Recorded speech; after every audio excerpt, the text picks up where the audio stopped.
call Alan Peachy. Thank you, Mr Speaker. It was a privilege and one that I enjoyed to chair the Select Committee hearings into this bill, and I noticed in the galleries this evening a number of people who I met during that process, both arguing in favour of the bill and against it. And I'd like to say to those people how much I enjoyed the meetings and the discussions that I had with them, and what a high level of respect I developed for their commitment and their ability to put their arguments in a reasonable and logical way. Clearly, some of those submitters will be disappointed in the outcome. What this was always going to come down to was, of course, the view of the National Party. ACT went into the hearings clearly very, very strongly in support of the bill and obviously didn't move. Labor and the Greens were equally adamantly against it and didn't move.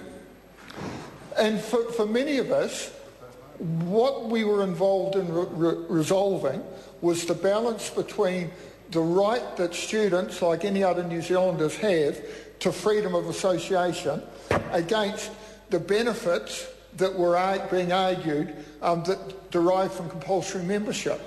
I was quite intrigued by the argument that was put up that the best way to guarantee freedom of association was actually to maintain compulsory membership. It was a view that I couldn't find any substance in political theory or in common sense, but I admire the effort being made. But at the end of the day, what it comes down to is that those of us on this side of the House believe very, very strongly in freedom of association and individual responsibility.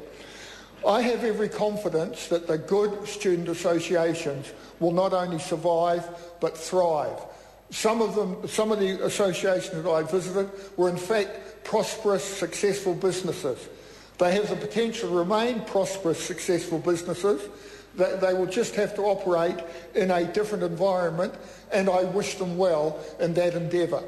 But if I could just conclude, Mr Speaker, by thanking every member of the Select Committee for their contribution, the advisors who were very patient and long-suffering, and all of those submitters for their reasonableness and their consideration and their thoughtfulness.